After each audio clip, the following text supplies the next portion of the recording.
नमस्कार दोस्तों, मैं हूं इस वक्त मुंबई में और अंधेरी ईस्ट में खड़ा हूं मैं। दोस्तों, आज मैं रात को मुंबई में निकला हूं बाहर घूमने। रात का 1 बज रहा है और वैसे मुंबई तो कभी सोती नहीं है। लोगों का आना जाना लगा रहता है, गाड़ियां, रिक्शे, ऑटो, बस सब चालू रहता है और ट्रेनें भी कुछ 2 बजे तक चालू रहती हैं, उसके बाद बंद होती हैं। वो सिर्फ कुछ 2 घंटे के लिए बंद होती हैं और फिर वो 4 बजे फिर शुरू हो जाती हैं। तो दोस्तों, कुछ 8 दिन पहले मैं मुंबई में बाहर घूम रहा था, यानी जुहू साइड में। तो जुहू साइड में मुझे एक व्यक्ति मिला जो साइकिल वाले रिक्शे में बैठा हुआ था और बहुत सारे पोस्टर्स उसकी रिक्शे में लगे हुए थे, यानी पुराने हीरो हीरोइंस के पोस्टर लगे हुए थे। वो उसमें सो रहा था। मुझे बड़ी दिलचस्पी हुई तो मैंने उससे पूछा, कहाँ से आए हो? तो उसने कहा कि भाई मैं बिहार से आया हूँ और इस रिक्शे से आया हूँ। तो मुझे बड़ी दिलचस्पी, मैंने कि यार लोग स्ट्रगल करते हैं, कहाँ कहाँ से आते हैं और फिर यहीं बस जाते हैं। दोस्तों, मुंबई में 2 समुंदर हैं, एक पानी का समुंदर है और एक इंसानों का समुंदर है। जिस तरह बाहर से सारी नदियाँ आती हैं और समुंदर में मिल जाती हैं, इसी तरह इंसान इस मुंबई में आते हैं और इंसानों की भीड़ वाले समुंदर में खो जाते हैं, एक बूंद बनकर। तो दोस्तों, मैंने उससे कुछ बातचीत की तो बड़ा अच्छा लगा। तो आज मैं उसे ढूंढ रहा हूँ। यदि वो मुझे मिलता है तो हम उससे बातचीत करेंगे, वो कब आया, कैसे आया और वो यहाँ क्या करता है। तो चलिए दोस्तों, घूमते हैं आज इस रात में मुंबई कैसी है। और मैं तो कई बार मुंबई में रात में घूमता रहता हूँ। आज आप मेरे साथ चलिए, देखते हैं। हम चलते हैं जुहू साइड में। अभी मैं अंधेरी ईस्ट में हूँ, तो दोस्तों बने रहिए।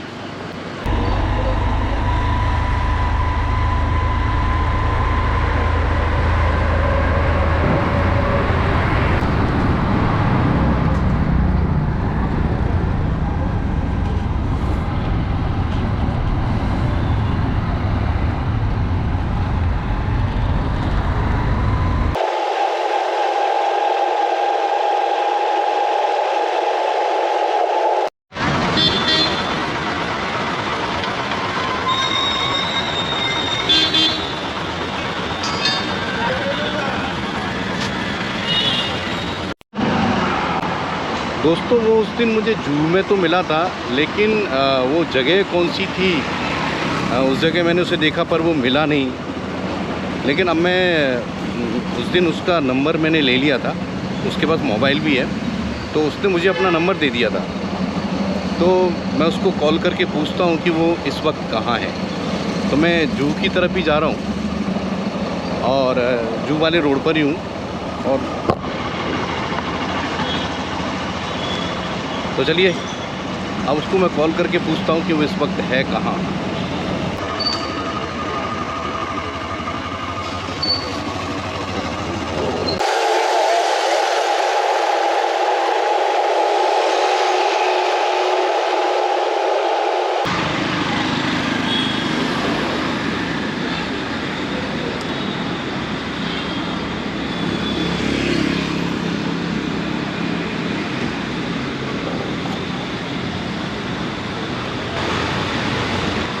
हेलो, हाँ हाँ जी, आप कहाँ हैं? जी जी, हाँ मेरा नंबर सेव किया है ना आपने? मैंने उस दिन आपका नंबर लिया था। यस यस, तो बस मैं आपसे मिलने आ रहा था। आप कहाँ हैं अभी? अमिताभ बच्चन के बंगले के। अच्छा, अंधेरी से जब जाते हैं या उधर से आते हैं तभी? चलिए, मैं आ रहा हूँ, आपसे मिलता हूँ आगे। ठीक है।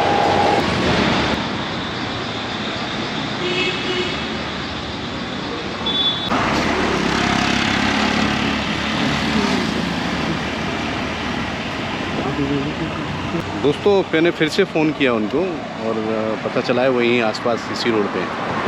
ओके ओके, हाँ वो मुझे दूर दिखाई दे रहे हैं। यस यस, उनका रिक्शा खड़ा हुआ है। तो चलिए दोस्तों, हम चलते हैं उनके पास।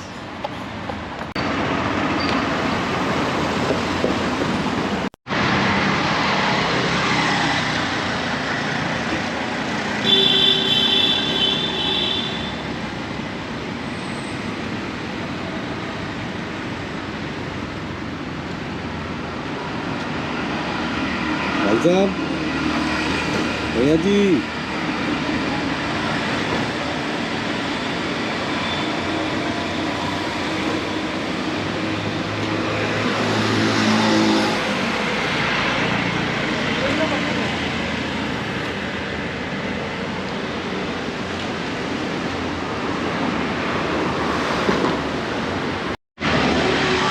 ओ भाई साहब,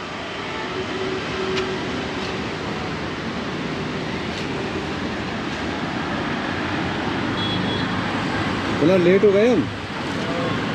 हाँ जी, वैसे ढूंढने में आपको थोड़ा समय लगा हमें, हम वो जगह से कंफ्यूज हो गए कि आप कहाँ होंगे। वैसे फिर भी हम पहुँच गए, आपने बताया था अमिताभ बच्चन के बंगले के आगे।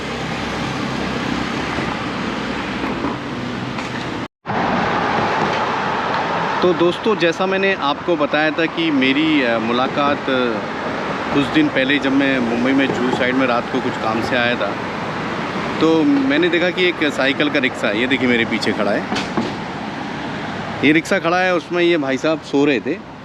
तो आपका नाम बताओ। धनई शाह नाम है। नाम धनई शाह, पिता गुलाबचंद शाह, ग्राम तिनवा, थाना मुसहरी, जिला सारण, छपरा, बिहार। भाई इन्होंने तो बड़ा लंबा चौड़ा नाम बताया है, और नाम के साथ साथ इन्होंने पूरे अपने गांव का, शहर का, सब जगह का नाम बता दिया। ये एक्चुअली बिहार से हैं। वैसे ना क्या नाम बताया था आपने? धनई शाह। धनई शाह, इनका नाम है धनई शाह। कुछ अलग नाम है। तो आप बिहार से यहाँ पर कैसे आए? हैं? चल के आए। आप इसी रिक्शे से चल कर आए हैं? इनको थोड़ा बोलने में, इनकी आवाज़ इतनी तेज़ नहीं है कि इसमें रिकॉर्ड हो सके, तो मैं ये कह रहे हैं कि वो रिक्शे से ही चलकर, ये साइकिल का जो रिक्शा है, इसे लेकर बिहार से और मुंबई तक आए हैं। तो क्यों आए यहाँ पर, क्या रीज़न? यहाँ ऑल इंडिया टूर करते हैं, जम्मू कश्मीर, कन्याकुमारी, नशा मुक्त भारत अभियान, नशा मुक्त भारत अभियान करके जम्मू, छपरा से दिल्ली, जम्मू, कटरा होते हुए राजस्थान, गुजरात, महाराष्ट्र, बम्बई। तो आप पूरा भारत घूमे हैं? भारत घूमे हैं। अभी बाकी है कि और घूमना है? ऐसे जम्मू कटरा 6 बार हुए, बम्बई 7 बार हुए, कन्याकुमारी 3 बार हुए, कन्याकुमारी 3 बार हुए, गोवा 3 बार हुए, ये केरला होते हुए किए। और तो दोस्तों, अभी सवाल ये उठता है कि इन्होंने पूरा, मुझे तो लगा सिर्फ मुंबई आए हैं ये, लेकिन ये पूरा भारत घूम चुके हैं। और एक बार नहीं, ये इनका सफ़र चालू रहता है, कहीं केरला, कहीं यूपी, बिहार, वैष्णो देवी, कश्मीर से कन्याकुमारी तक का ये भ्रमण अकेले इस रिक्शे पर करते रहते हैं। तो बड़ा ही दिलेरी का काम है, बड़ा जज्बा है इसमें कि वो एक साइकिल पर सफ़र कर रहे हैं। साइकिल मतलब साइकिल 2 पहिए की होती है, ये 3 पहिए का होता है। पहले ये रिक्शे चला करते थे मुंबई में, तो ये रिक्शे चलते नहीं हैं, ये एक ही रिक्शा दिखाई देता है, या फिर वो शूटिंग लाइन में जो किराए से मिलता है शूटिंग करने के लिए, वो रिक्शे हैं। तो अब इनसे और भी जानकारियाँ लेता हूँ मैं। और मैं ये सोचता हूँ दोस्तों कि इतनी दूर से आना, एक इसे कोई कहेगा यार ये तो पागलपन है, पर नहीं, पागलपन कहो या है, अपने दिल में है कि मुझे घूमना है। सब लोग अपनी अपनी ज़िंदगी अपने हिसाब से जीते हैं। कोई घूमने का बड़ा शौकीन होता है, कोई खाने पीने का शौकीन होता है, कोई बिजनेस करके कमाने का शौकीन होता है। और लेकिन ये अद्भुत है कि इन्हें कमाने वाने का कोई ज़्यादा शौक़ नहीं है, सिर्फ भ्रमण करना है। तो ऐसे अद्भुत लोगों को सलाम। दोस्तों, मुंबई में आपको ऐसे बहुत सारे किरदार मिल जाएंगे, जुहू चौपाटी पे, वीटी पर, कुर्ला में, और जितने भी बड़े बड़े स्टेशंस हैं, वहाँ पर आपको बहुत ही अद्भुत लोग मिलेंगे जो अपने घरों से निकल आए स्ट्रगल करने, कुछ मेहनत मजदूरी करके, कुछ बिजनेस करके, कुछ आगे बढ़ने के लिए, या कुछ लोग हीरो बनने के लिए। और फिल्मी इंडस्ट्री की चकाचौंध बाहर के लोगों को यहाँ खींच लाती है। कोई हीरो बनना चाहता है, कोई बड़ा बिजनेसमैन बनना चाहता है, कोई बहुत कमाना चाहता है, कोई एक घर लेना चाहता है।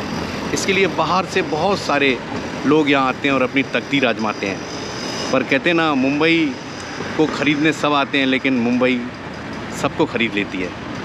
तो दोस्तों, मुंबई है ही ऐसी जगह कि जहाँ हर प्रांत, हर जात, हर मज़हब का इंसान इस मुंबई में आता है और यहाँ घुल मिल जाता है, कमाने लगता है, खाने लगता है, अपना घर बना लेता है, अपना परिवार बना लेता है, और पैसा भी कमा लेता है, नाम कमा लेता है। इस जगह ऐसी ही है दोस्तों। कोई कम थोड़ा सा आगे बढ़ पाता है, कोई बहुत ज़्यादा आगे बढ़ जाता है। तो ये मुंबई बड़ी अद्भुत है दोस्तों, और आई लव मुंबई। मैं इस मुंबई को बहुत प्यार करता हूँ कि मैं भी कभी इस मुंबई में आया था, और आज भगवान की दया से आशीर्वाद है इस मुंबई का। तो कहते ना कि इस जगह बड़े एक से एक लोग मिलते हैं, लोगों की अपनी अलग अलग कहानियाँ हैं। हम जितने लोगों को मिलते हैं उनकी अपनी एक कहानी होती है। तो इसी तरह मैं इनसे मिला तो इनका जज्बा तो बड़ा ही ज़बरदस्त है। और बताइए सर आपके बारे में। हम यहाँ जुहू से कभी कभी रातों में दादर जाते हैं, गेट ऑफ इंडिया जाते हैं, तो राह में बहुत लोग मिलते हैं हमारी सेवा में। तो 4-5 दिन पहले हमने जुहू से दादर जा रहे थे गेट ऑफ इंडिया, तो दादर में हमको 1:30 बजे रात को एक मोटरसाइकिल वाले मिले। वो हमसे बात भी किए करीब आधे घंटे। तो वो बोले कि बाबा आप इधर जाएंगे सीधे दादर से? हमने हाँ, गेट ऑफ इंडिया हम जाएंगे। तो बोले ठीक है, आगे चलो हम मिलते हैं। तो हमें पता क्या, हमको लगा कि थोड़ा पैसे हमको सेवा करेंगे, तो वो हमको आगे मिले। वहाँ हम पहुँचे तो हमसे पहले वहाँ पहुँचे हुए थे, वो हमको पैसे दिए, लेकिन हम उस समय गिने नहीं। आगे चल के हम गिने, जो ब्रिज से गेट ऑफ इंडिया की तरफ बाएँ जाते हैं दाहिने होके, तो वहाँ गिने तो वो हमको 3000 रुपया गिनने पर निकले। उनको आता पता तो हम लिए नहीं, मोबाइल नंबर नहीं लिए, तो वो बम्बई के ही हैं या यूपी। कभी ऐसा लगता है कि आप एक जगह कहीं जाकर ठहर जाना चाहिए, एक जगह जाकर कहीं आप बस जाएं और वहीं रहें, क्योंकि ज़िंदगी भर तो आप साइकिल चला नहीं पाएंगे, क्योंकि एक एज लिमिट होती है ना। एक एज ज़्यादा बढ़ जाने के बाद हाथ पैर काम नहीं करते, तो फिर आप साइकिल कैसे चलाएंगे? तो क्या आपको लगता है कि आप कभी कहीं जाकर रुक जाएं, हमेशा के लिए ठहर जाएं एक घर में, जहां आप अपने आराम से रह सकें? और क्योंकि मुझे नहीं लगता कि आप सारी ज़िंदगी रिक्शा चलाकर और इस फुटपाथ पर कब तक रहेंगे। क्या लगता है आपको? आपने आगे का फ्यूचर का क्या प्लान है? कोशिश करते हैं कि 2-3 साल अभी चलेंगे। ये घर जाएंगे जुलाई तक, 2026 के जुलाई तक घर पहुँचेंगे। कन्याकुमारी, बम्बई से गोवा, केरला होते हुए पहुँचेंगे। आपकी उम्र क्या है अभी? उम्र 60 बरस है। 60 बरस की उम्र है इनकी, और ये अभी भी बोलते हैं मैं और 2-3 साल साइकिल चलाऊंगा। खैर अच्छी बात है, साइकिल चलाने से आप में स्फूर्ति रहती है, नो डाउट। वो एक तरह की एक्सरसाइज है जो कंटिन्यू चलाते हैं लोग, उससे शरीर की स्टेमिना अच्छी बढ़ जाती है, नो डाउट। पर फिर भी शरीर एक ना एक दिन थक जाता है दोस्तों। तो इन्हें कहीं ना कहीं रुकना चाहिए कि ज़िंदगी का एक आखिरी पड़ाव जहां आदमी हमेशा के लिए रुक जाता है। एक घर होता है, एक उसका परिवार होता है, और वो वहाँ थम जाता है। तो इनका ऐसा इरादा कुछ लग नहीं रहा है। तो आपने शादी की है कि नहीं? नहीं, हम धर्म के दीवाने में हम सोचे कि धर्म में दिलीप कुमार के दीवाने में हीरो बने, तो हम भी चाहे कि उनके तरह हम भी दीवाने बन के शादी करें। भाई इनका मतलब है कि ये धर्मेंद्र जी के बहुत दीवाने थे, तो इस चक्कर में चले आए। तो धर्मेंद्र जी ने तो 2-2 शादियाँ की हैं, इनको कम से कम एक तो कर लेनी चाहिए थी, है ना? हाँ, तो हम दोस्तों इनका ये सफ़र सिर्फ इसलिए नहीं है कि इन्हें घूमने का शौक़ है। इनका कहने का मतलब है कि मैं इसलिए भारत भ्रमण करता हूँ कि मैं लोगों को जागरूक करना चाहता हूँ कि नशा ना करें। हमारा देश नशा मुक्त भारत होना चाहिए। उस अभियान के तहत ये अकेले निकले हैं और पूरी इंडिया में भ्रमण करते रहते हैं इस रिक्शे के साथ। और दूसरा, इन्हें धर्म जी के ये बड़े दीवाने हैं, धर्मेंद्र जी के, जो फिल्म इंडस्ट्री के जाने माने कलाकार। तो ये उनकी बात कर रहे थे। उन्होंने बोला कि मैं धर्म जी के लिए अधिकतर मुंबई में आता हूँ, और ये धर्मेंद्र जी से मिल भी चुके हैं, हेमा जी से मिल चुके हैं, और उनके जो बेटे हैं बॉबी देओल, उनसे भी मिल चुके हैं। उन लोगों के फ़ोटो वगैरह भी इसमें लगे हुए रिक्शे में। हाँ, सनी देओल से अभी इनकी मुलाकात नहीं हुई है, पर ये उसके लिए कोशिश कर रहे हैं। तो और क्या बताना चाहते हैं आप, बताइए। हम ये दशरथ माली का प्रेरित हुए पहाड़ काट के रास्ता बनाया गया जिला बिहार में। तो हम ये पहाड़ों में घूमते हैं कि लोग को शिक्षित करें, और लोग अपने मन से नशा छोड़ के, नशा अपने मन से कम करके छोड़ें।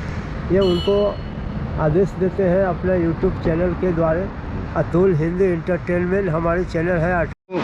तो आप मुझे बताएंगे कि आपका खर्चा कैसे चलता है? पब्लिक के आत्मा और मन की मदद से होते हैं। वो हमारे रिक्शे देखकर हाँ। पूछ पाछ कर हमको सेवा करते हैं और हमारे यूट्यूब चैनल देखते हैं, अच्छा इस वजह से हमको सेवा देते हैं। दोस्तों, इनका एक यूट्यूब चैनल भी है, अतुल हिंदी इंटरटेनमेंट के नाम से। तो अभी मैंने जो पूछा कि आप यहाँ पर अपने जीवन शैली कैसे चलाते हैं, यानी खाना खाना और कपड़े वगैरह ख़रीदना, या खाना तो रोज़ लेना पड़ता है, वो सुबह नाश्ता चाय वगैरह, ये सब का खर्चा आप कैसे चलाते हैं। तो इनका कहना है कि मेरे अपने चाहने वाले हैं जो यहाँ आते रहते हैं, और जो कुछ लोग इनसे मुलाकात करते हैं तो वो इनकी मदद कर देते हैं। वैसे धर्म जी से आपकी कोई मदद हुई थी? तो हमें 2019 में मिले थे। हाँ। तो आधे घंटे उनके घर में चाय बिस्कुट खाए थे। अरे वाह। वो हमको खाना के लिए 2 बार पूछे थे। हाँ। लेकिन हम खाना खाए थे। अच्छा। तो उसके बाद में हमको 2000 रुपये अपने मन से मदद किए थे। अच्छा। लेकिन पैसे का कोई उद्देश्य नहीं। ओके। तो यही एक कहानी है एक ऐसे दिलदार इंसान की जो बेधड़क साइकिल लेकर भारत भ्रमण के लिए निकल गया। उसने ये नहीं सोचा कि उसके खाने का पीने का ये खर्चा कैसे चलने वाला है, या वो कैसे अपनी जीवन शैली सफ़र जब करेगा कश्मीर से कन्याकुमारी तक और बिहार से लेके मुंबई तक, जब वो सफ़र करेगा तो वो कैसे अपना जीवन शैली चलाएगा, कैसे खाना खाएगा, कैसे सफ़र करेगा। तपती धूप में, बारिश में, गर्मी में उन्होंने अपना सफ़र चालू रखा, और ये 2019 से कर रहे हैं और आज तक उनका ये सफ़र चालू है। तो दोस्तों, ये थी रिक्शे वाले भाई बिहारी बाबू की कहानी। और इस रात में मैं इनके पास कुछ 1 घंटे बैठा, और उसके बाद फिर मैं यहाँ से सीधा और आगे निकला, यानी जुहू चौपाटी की तरफ। दोस्तों, जुहू चौपाटी पर भी रात को 2, 3, 4, 5 बजे तक रौनक रहती है। तो बने रहिए दोस्तों, अब चलते हैं जुहू चौपाटी।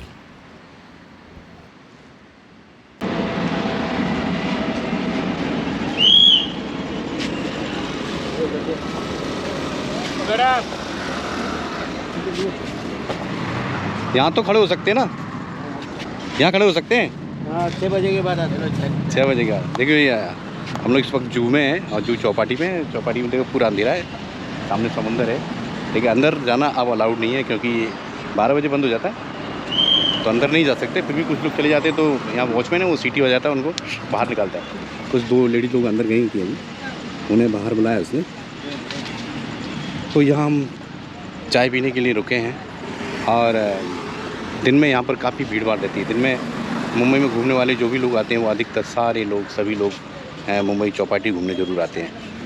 तो है यहाँ पर काफ़ी लोग सोए हुए हैं, जो इनका भी यहाँ पे जो बलून्स वगैरह जो बेचते हैं वो यहीं सोते हैं।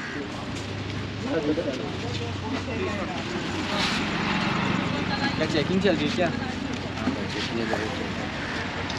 वापस कैसे निकाली? इधर से कोई रास्ता है क्या? अभी हर जगह 5-10 मिनट। अच्छा है।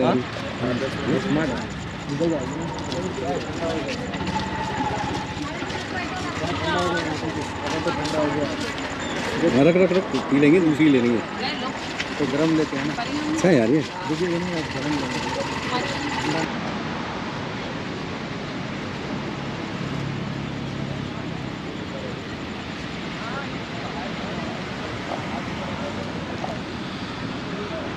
दोस्तों, चौपाटी पे जब मैं 93 में आया था यहाँ पर, तो 93, 94, 95 के आसपास मैंने देखा यहाँ पर लोग अंदर तक 2-2 बजे तक बैठते थे, रात भर बैठा करते थे। लोग अपनी जीप, अपनी गाड़ियाँ लेकर आते थे, बैठते थे। काफ़ी हीरोइन वगैरह लोग भी पहले घूमने यहाँ आते थे और यहाँ बैठा करते थे। लेकिन आज ये सब अलाउड नहीं है, अंदर किसी को जाने नहीं देते। अधिकतर पुलिस वाले आते हैं, सीटी बजाते हैं और उन्हें बाहर कर देते हैं। तो देखिए मेरे पीछे जुहू चौपाटी सुनसान पड़ी है, लेकिन 5 बजे के बाद यहाँ पर लोगों का आना शुरू हो जाएगा, क्योंकि लोग जॉगिंग के लिए आते हैं यहाँ पर। तो काफ़ी सारी पब्लिक फिर यहाँ दिखाई देगी आपको। तो बड़ी ही खूबसूरत जगह है मुंबई की चौपाटी, तो बहुत फेमस है। लोग जो भी बाहर से घूमने आते हैं पहले चौपाटी ज़रूर आते हैं।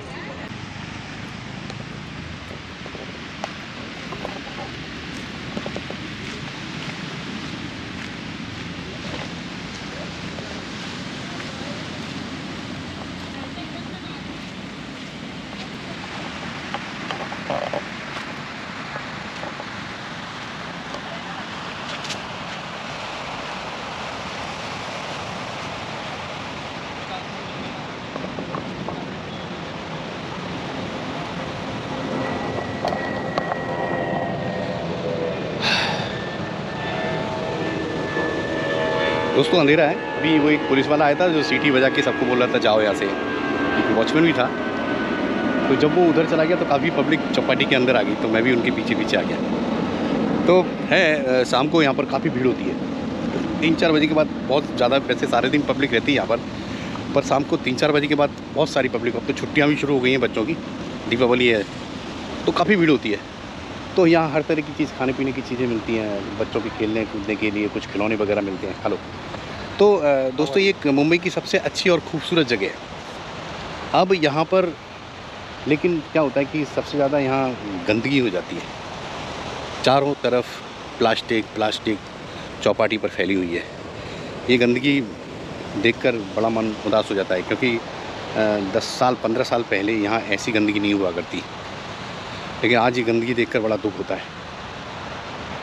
वैसे चौपाटी बड़ी अच्छी जगह है, दिन में बड़ा मज़ा आता है यहाँ, पर गंदगी बहुत होती जा रही है यहाँ पर। किसी भी समय 2 बजे 3 बजे 4 बजे 5 बजे तक यहाँ पर चाय और लोग धूम्रपान के लिए भी आते हैं। गुटखा तम्बाकू भी लोगों को मिल जाता है यहाँ पर। और सारी रात मुंबई सोती नहीं है दोस्तों। तो ये है जुहू चौपाटी।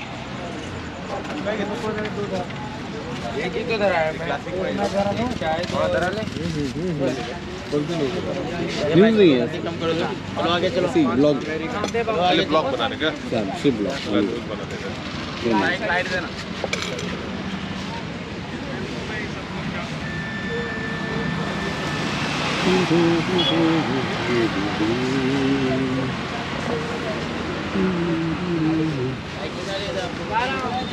की गाड़ी वास्ता हो जाएगी ना, गाड़ी 1000 रुपये देखिए ला, मालूम है मेरे को।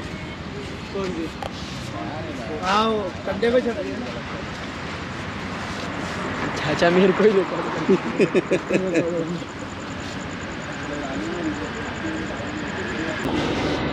रानी बना रखा है तुमने तो इसको यार। अरे पापा की परी है हमारी।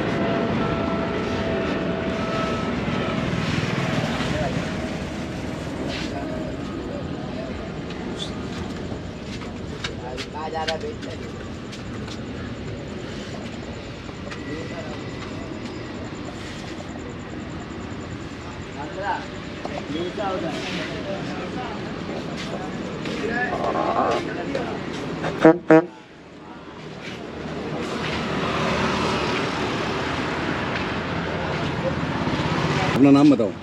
मेरा नाम रुपेश है। तो ये कब बनाया आपने रिक्शा? 3 महीने पहले। 3 महीने पहले बनाया? हाँ। तो ये आपका शौक है? आपके बोले पापा की परी है, बोलो तो पापा की पापा का शौक है अपने को, ये सब रिक्शे का ऐसा। हाँ, तो इसका नाम रखा है पापा की परी। हाँ, पापा की परी है। तो ये अलाउड है? परी वरी सब लगी ली, पापा की परी तो है ये सब। हाँ, ये सब परियां लगी हुई हैं। हाँ, पापा की परिया है सब। तो ये रोड पे अलाउड है आपको? नहीं अलाउड तो नहीं है ऐसा। तो फिर पर्सनल? हाँ पर्सनल, खाली फैमिली को खाली लेके घूमते हैं। तो कभी पुलिस वगैरह से पकड़ती है तो कुछ खास वैसे कागज़ तो होंगे ना आपके पास? हाँ पेपर क्लियर है। बस इस तरह से डेकोरेशन नहीं कर सकते आप? नहीं, ये खाली क्यों, तो ये हुड नहीं है, ये नहीं चल सकता। सिर्फ ब्लैक होना चाहिए बस, ब्लैक उसी का होना प्रॉब्लम है। चाहिए, हाँ। लेकिन बहुत ही अच्छा बना है यार, मुझे तो देख के बड़ी खुशी हुई। मैं जब से देख रहा था पर मुझे ये पता नहीं था कि आपका है। जो आप 4-5 लोग खड़े थे ना तो सब बात कर रहे थे, तो मेरे समझ नहीं आता किसका है। लेकिन सच यार बहुत अच्छा बनाया है, बड़ा ही खूबसूरत। किसने बनाया ये? कहाँ बनवाए आप? ये गोवंडी में गाड़ी बनी। गोवंडी में। स्पीकर वगैरह ज़बरदस्त लगवाया आपने। वही खाली 80,000 रुपये का सिस्टम है खाली। 80,000 रुपये का? 80,000 रुपये का टैप? खाली डेक सिस्टम है पूरा? हाँ पूरा। तो रिक्शा तो मुझे लगता है 3 लाख के आसपास पड़ गया होगा आपको, है ना? खाली गाड़ी बनाने में 2.5 लाख रुपए। 2.5 लाख रुपए। ओहो, बड़े शौकीन है यार। सिर्फ शौक है ये? गाड़ी तो हम लोग ले लिए, ये एक ही खाली। हाँ महंगा है वो, 3,000 रुपये। ये महंगा है, ये सब महंगा मिलता है, ये सब सस्ता नहीं है। तो देखा दोस्तों, एक से एक लोग शौकीन लोग हैं। इन्होंने अपने रिक्शे को डेकोरेशन करने के लिए सिर्फ 2.5 लाख रुपए, ये सिर्फ बोलते हैं बहुत होता है। खैर अपना अपना शौक़ है। मैंने आपको पहले मिलाया था वो साइकिल वाले रिक्शे वालों से। एक उनका शौक़ भारत भ्रमण करने का और एक इनका शौक़ मुंबई में सिर्फ रात को घूमने के लिए। इन्होंने पर्सनल अपने खुद के लिए, फैमिली के लिए एक ऑटो बनाया। बहुत ही बेहतरीन डिज़ाइन है इसका। तो ओनर को बुलाओगे? कौन है ओनर? भाई अपना आपका है? अरे वाह, कहीं मिले अपन क्या? नहीं ना। नहीं। अरे अहद करके एक मेरा दोस्त है, सेम आपके जैसे, उड़ीसा का है वो। आप भी उड़ीसा से हैं क्या? डोरेमोन।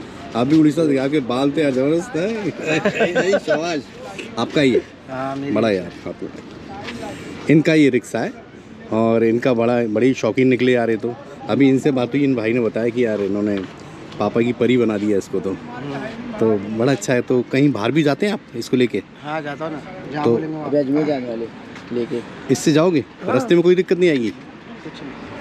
अजमेर तक?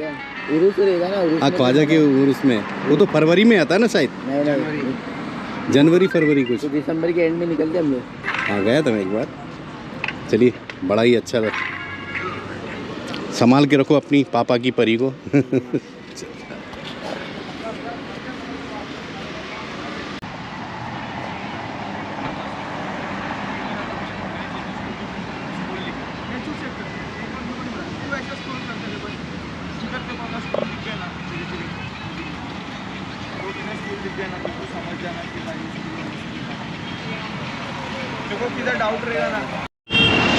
दोस्तों मैं हूँ अभी नवरंग सिनेमा के सामने, सॉरी नवरंग स्टूडियो कभी हुआ करता था, अब तो बंद हो गया। तो उसके नवरंग नहीं, नटराज था ना ये, सॉरी ये नटराज स्टूडियो था पहले सामने। यहाँ काफ़ी बड़ी बड़ी पुरानी फिल्में यहाँ बनी हैं। तो यहाँ मुझे नागौरी जी की चाय, मुंबई में जगह जगह कोने पे आपको नागौरी जी की चाय मिल जाएगी, बहुत ही प्यारी और बेहतरीन चाय। तो सर आप मुझे भी पिला दीजिए चाय। ये क्या दूध का आइटम है क्या? तो पहले तो मुझे एक मस्का पाव और फिर आप मुझे एक दूध दे देना ठंडा वाला। और क्या चाय वगैरह भी है? तो रात के टाइम जो लोगों को घूमने का शौक़ रहता है, या रिक्शे वाले या ऑटो टैक्सी वगैरह वाले, जिन्हें रात को भूख लगती है या चाय कोल्ड ड्रिंक्स वगैरह कुछ पीना खाना चाहते हैं, तो वो यहाँ आ जाते हैं। तो ये भी अंधेरी ईस्ट में ही है। नटराज स्टूडियो सामने था कभी, बहुत पुरानी फिल्मों की शूटिंग यहाँ पर हुई है। मैं भी 93 में जब यहाँ आया था तो स्टूडियो के बाहर बैठा रहता था कि कभी कोई हीरो बाहर निकलेगा तो मैं उसे देख सकूँगा, पर साला कभी कोई हीरो निकला ही नहीं। स्टूडियो तो काफ़ी शूटिंग यहाँ। हाँ, मैंने एक बार अजय देवगन को यहाँ देखा था, जब जब हुआ था, उसकी नई नई फिल्में आ रही थी, तो नया ही था ज़्यादा, इसलिए वो थोड़ा सा सरेआम घूमा करता था। स्टूडियो के बाहर भी अंदर भी दिखाई देता था। फिर जैसे जैसे उसकी फिल्में हिट होती गई तो फिर कहाँ उनके दर्शन होते थे।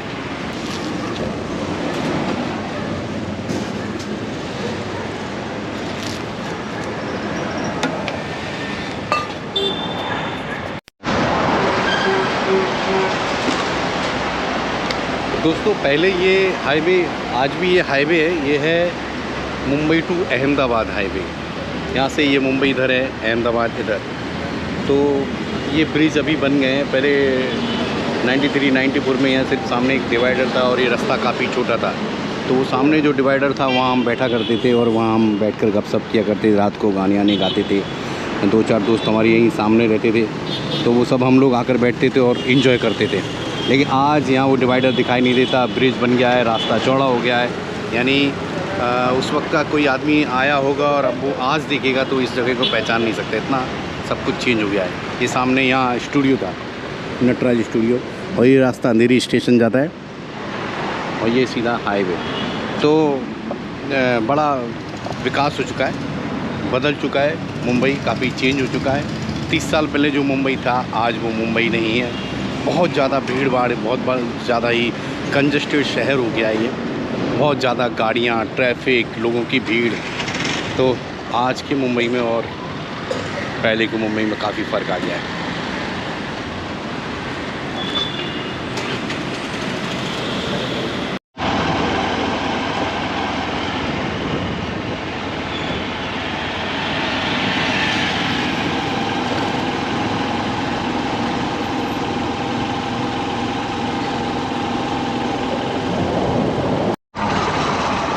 तो दोस्तों मैंने रात में आपको दिखाया मुंबई के क्या हाल थे। मैं आपको जुहू चौपाटी लेकर गया और मैंने वो साइकिल वाले भाई जो बिहार से यहाँ तक साइकिल से आए थे, रिक्शे साइकिल से, उनसे मिलाया।